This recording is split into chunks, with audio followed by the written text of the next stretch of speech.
ঈদবাজারে ভিন্নধর্মী গল্পের সিনেমা মালিক দেখতে আজও দর্শকদের ভিড় হলগুলোতে। অ্যাকশন, প্রতিরোধ আর আন্ডারওয়ার্ল্ডের মিশেলে সিনেমাটিতে অভিনয় করেছেন আরেফিন শুভ আর বিদ্যা সিনহা মিম। সাধারণ এক মানুষের অমিত ক্ষমতাধরে পরিণত হয়ে ওঠার এই জার্নিতে আপ্লুত দর্শক। আদিত্য মামুনের রিপোর্ট। ঈদ কেন্দ্রিক সিনেমাগুলোর মধ্যে মালিক দেখতে রাজধানীর বসুন্ধরা সিটিতে দর্শকদের ভিড়।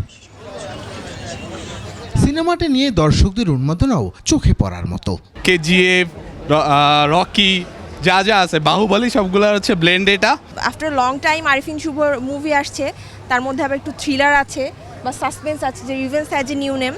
সো এটা দেখেই আসলে আসা। ভিন্ন আবহ আর শক্তিশালী চিত্রনাট্যের কারণে হলমুখ হচ্ছেন নানা বয়সী দর্শক।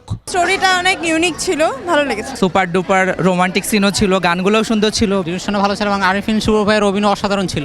হলে এসে দর্শকদের সাথে সিনেমাটি উপভোগ করেন কলাকুশলীরাও। বাংলাদেশের কোনো স্টারকে কেউ কাস্ট করবে না যদি দর্শক তাকে না চায়। আমাদের যে আইটেম সংটা বের হয়েছিল, এইটা আসলে আমরা কোনো জায়গায় রিভিল করি নাই যে আমরা আসলে গানটা শুট করেছি 4 ঘন্টায়। নির্মাতা প্রযোজকরা দর্শকদের আগ্রহ ভালোবাসাকেই সিনেমার সাফল্য বলে মনে করছেন।